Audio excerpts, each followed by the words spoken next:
नमस्कार. भिवू नकोस, मी तुझ्या पाठीशी आहे असे अभय देणाऱ्या स्वामी समर्थांच्या चरणी वंदन करून आज आपण एका अत्यंत शुभ मुहूर्ताबद्दल बोलणार आहोत. तो म्हणजे अक्षय तृतीया. हा केवळ एक सण नाही तर आपल्या जीवनातील दारिद्र्य संपून अक्षय सुख मिळवण्याची एक सुवर्ण संधी आहे.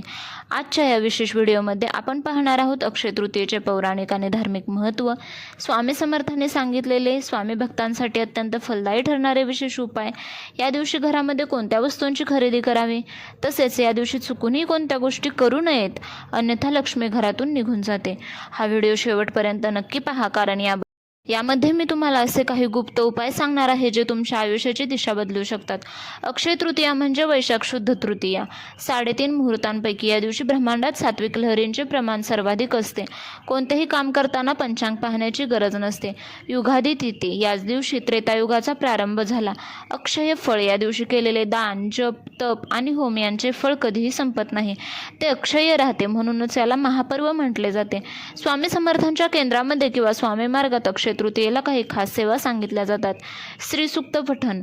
अक्षय तृतीयेला सकाळी स्नान करून स्वामींच्या फोटोसमोर किंवा मूर्तीसमोर बसून 16 वेळा श्रीसूक्त म्हणावे. यामुळे घरात अन्नाच्या आणि धनाची कमतरता कधीही भासत नाही. तसेच स्वामी समर्थांना पाणी अतिशय प्रिय होते. या दिवशी एका माठाची म्हणजेच घड्याची पूजा करा. त्यावर चंदन लावा आणि तो माठ एखाद्या गरजूला किंवा मंदिरात दान करा. स्वामी म्हणतात, तहानलेल्याला पाणी पाजणे हीच खरी सेवा आहे. तसेच तारक मंत्राचा जप. संकटे दूर करण्यासाठी आणि प्रगतीसाठी स्वामींचा तारक मंत्र या दिवशी किमान 11 वेळा आवर्जून म्हणावा. पादुका पूजन. जर तुमच्याकडे स्वामींच्या पादुका असतील तर त्या दिवशी त्यांना अत्तर लावून फुलांनी सजवून विशेष पूजा करावी. यामुळे घरात स्वामींचे अस्तित्व अक्षय राहते. स्वामी समर्थांच्या पालखीला किंवा मठात या दिवशी शिधा म्हणजेच दान केल्यास तुमच्या 7 पिढ्यांचे कल्याण होते. जर तुम्हाला आर्थिक अडचण असेल तर अक्षय तृतीयेला काही उपाय मी सांगणार आहे ते अवश्य करा.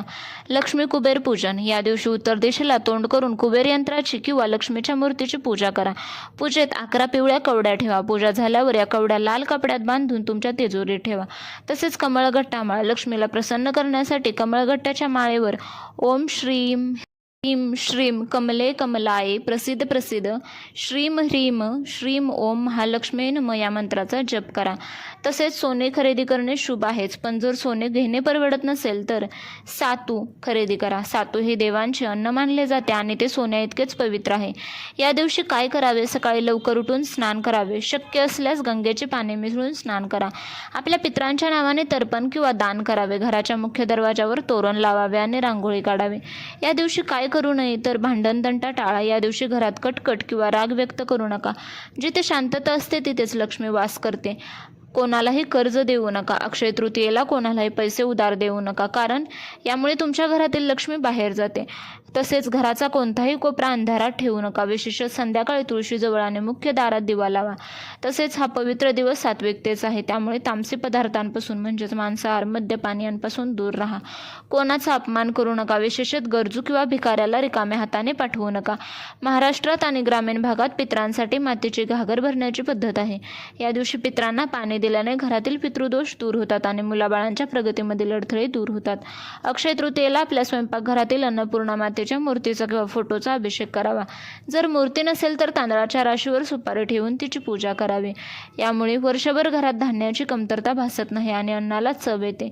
या दिवशी घरामध्ये पिठलं भाकरी किंवा पुरणपोळीचा नैवेद्य स्वामींना दाखवावा. तसेच वास्तुदोष दूर करण्यासाठी हा एक उत्तम दिवस आहे.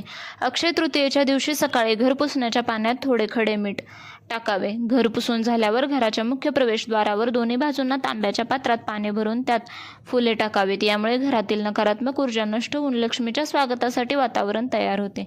तसेच 2 नाणी आणि पिवळी मोहरी, म्हणजेच जर पैसा टिकत नसेल तर हा तांत्रिक आणि सात्विक उपाय प्रभावी ठरतो.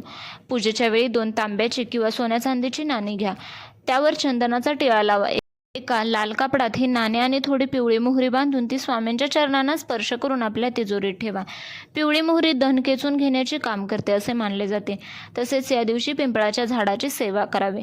अक्षय तृतीया शनिवारी किंवा गुरुवारी येत असेल तर पिंपळाची पूजा फलदायी ठरते. या दिवशी पिंपळाच्या झाडाला दूध मिश्रित पाणी अर्पण करावे आणि 5 प्रदक्षिणा घालाव्यात. तसेच ओम नमो भगवते वासुदेवाय नमः या मंत्राचा जप करावा. पिंपळात विष्णूंचा वास असतो. या उपायांमुळे कुंडलीतील गुरुग्रह प्रबळ होतो आणि अडकलेली कामे पूर्ण होतात. सुवर्ण प्राप्तीसाठी हरभऱ्याची डाळ, ज्यांना सोने खरेदी करणे शक्य नाही त्यांच्यासाठी हा शास्त्रात सांगितलेला पर्याय आहे.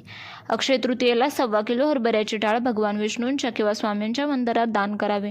डाळ दान करणे हे सोने दान करणे इतकेच पुण्यकारक मानले जाते. यामुळे आर्थिक अडचण दूर होऊन भविष्यात सोने खरेदीचे योग जुळून येतात. तसेच तुळशी विवाहासारखा विधी म्हणजे ज्यांचे विवाह जमत नाहीत किंवा वैवाहिक जीवनात तणाव आहे त्यांच्यासाठी हा उपाय आहे. या दिवशी तुळशीला सौभाग्य अलंकार म्हणजेच बांगड्या, टिकली, नथ अर्पण करावेत आणि तुळशीची 5 तुपाचे दिवे लावून आरती करावी. तुळशीला विष्णुप्रिया म्हटले जाते. तिच्या कृपेने घरात सौभाग्य नांदते. तसेच पक्षी आणि मुंग्यांना खाऊ घालावे. अक्षय तृतीयेला पक्ष्यांसाठी पाणी आणि दाणे ठेवावेत. तसेच झाडाच्या बुंध्याशी साखर आणि पिठाचे मिश्रण असलेली साखर टाकावे. तसेच मुंग्यांना आणि पक्ष्यांना अन्न दिल्याने कळत नकळत झालेले पाप नष्ट होते आणि पुण्याचा अक्षय साठा निर्माण होतो. स्वामींना या दिवशी पुरणपोळ्या आणि आमरसाचा नैवेद्य दाखवावा.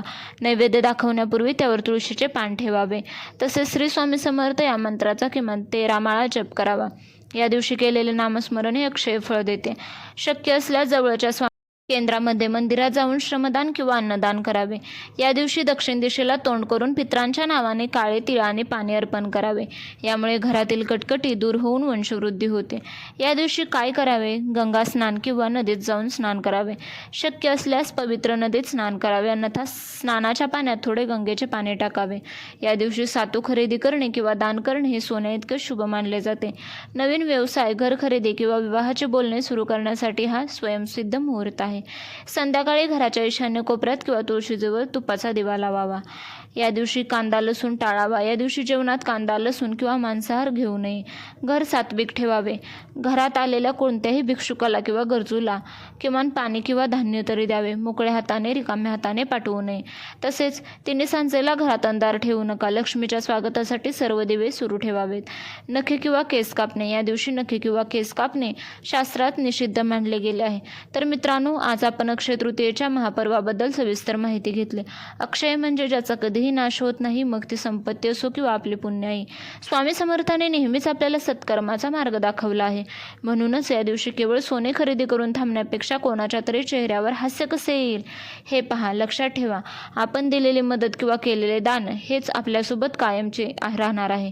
जर तुम्हाला हा व्हिडिओ आणि स्वामींचे हे उपाय आवडले असतील तर व्हिडिओला लाईक करा आणि आपल्या नातेवाईकांसोबत शेअर करा, जेणेकरून त्यांनाही शुभ दिनाचा लाभ घेता येईल. चॅनलवर नवीन असाल तर सबस्क्राईब नक्की करा. चला तर मग या अक्षय तृतीयेला आपण सर्व मिळून श्री स्वामी समर्थ नामाचा जयघोष करूया आणि आपल्या जीवनात सुखाच्या आणि समृद्धीची अक्षय ज्योत पेटवूया. अनंत कोटी ब्रह्मांड नायक राजाधिराज योगीराज श्री स्वामी समर्थ महाराज की जय. पुन्हा भेटूया अशाच एका महत्त्वपूर्ण व्हिडिओमध्ये. तोपर्यंत श्री स्वामी समर्थ. धन्यवाद.